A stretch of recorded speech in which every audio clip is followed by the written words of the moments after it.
कहाँ आई थी आप? डीआईजी साहब के पास आई थी मैंने। क्या है पूरा मामला क्या है?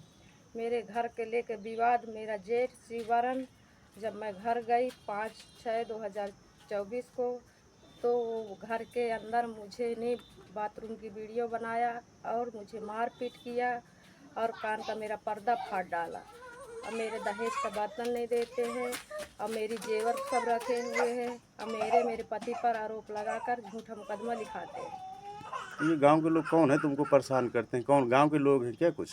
गांव के लोग, हाँ, एक अनिरुद्ध है और एक लोग और हैं जो उनका मैं अभी नाम नहीं जानती।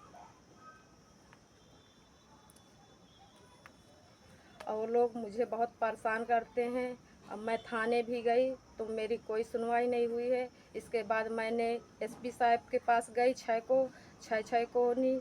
इसके बाद मैं फिर एसपी साहब के पास गई। उन्होंने आश्वासन दिया कि तुम्हारा मुकदमा लिखा जाएगा, फिर भी थाना कोई भी कार्रवाई नहीं कर रहा है। तो आज जो डीआईजी साहब के यहाँ आई हैं, तो डीआईजी साहब ने क्या कहा आपको? डीआईजी साहब ने कहा कि आप जाइए, आपका मुकदमा लिख जाएगा। आश्वासन दिया गया है, तुम्हारी जांच करवाएंगे।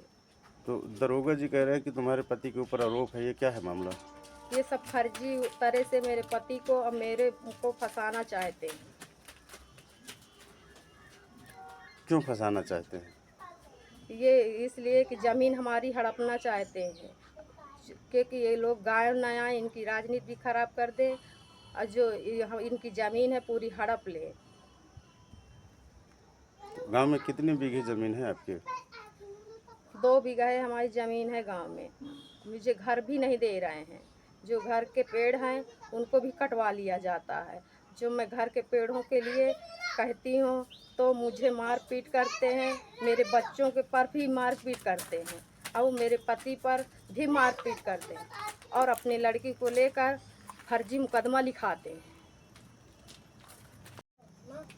कहाँ आई थी आप? डीआईजी साहब के पास आई थी मैंने। क्या है पूरा मामला क्या है? मेरे घर के लेके विवाद, मेरा जेठ श्रीवरण, जब मैं घर गई 5/6/2024 को, तो वो घर के अंदर मुझे ने बाथरूम की वीडियो बनाया और मुझे मारपीट किया और कान का मेरा पर्दा फाड़ डाला और मेरे दहेज का बर्तन नहीं देते हैं और मेरी जेवर सब रखे हुए हैं और मेरे पति पर आरोप लगाकर झूठा मुकदमा लिखाते हैं। ये गांव के लोग कौन है तुमको परेशान करते हैं? कौन गांव के लोग हैं क्या कुछ? गांव के लोग, हाँ, एक अनिरुद्ध है और एक लोग और हैं जो उनका मैं अभी नाम नहीं जानती। और वो लोग मुझे बहुत परेशान करते हैं। अब मैं थाने भी गई तो मेरी कोई सुनवाई नहीं हुई है। इसके बाद मैंने एसपी साहब के पास गई 6 को नहीं। इसके बाद मैं फिर एसपी साहब के पास गई। उन्होंने आश्वासन दिया कि तुम्हारा मुकदमा लिखा जाएगा, फिर भी थाना कोई भी कार्रवाई नहीं कर रहा है। तो आज जो डीआईजी साहब के यहाँ आई हैं, तो डीआईजी साहब ने क्या कहा आपको? डीआईजी साहब ने कहा कि आप जाइए, आपका मुकदमा लिख जाएगा। आश्वासन दिया गया है, तुम्हारी जांच करवाएंगे। तो दरोगा जी कह रहे हैं कि तुम्हारे पति के ऊपर आरोप है, ये क्या है मामला?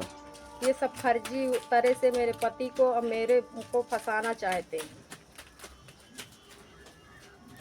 क्यों फंसाना चाहते हैं? ये इसलिए कि ज़मीन हमारी हड़पना चाहते हैं, क्योंकि ये लोग गाय न आए, इनकी राजनीति खराब कर दे और जो इनकी ज़मीन है पूरी हड़प ले। तो गांव में कितनी बीघे जमीन है आपके? 2 बीघा है हमारी ज़मीन है गांव में। मुझे घर भी नहीं दे रहे हैं। जो घर के पेड़ हैं उनको भी कटवा लिया जाता है। जो मैं घर के पेड़ों के लिए कहती हूँ तो मुझे मारपीट करते हैं, मेरे बच्चों के पर भी मारपीट करते हैं और मेरे पति पर भी मारपीट करते हैं और अपनी लड़की को लेकर फर्जी मुकदमा लिखाते हैं। कहाँ आई थी आप? डीआईजी साहब के पास आई थी मैंने। क्या है पूरा मामला क्या है?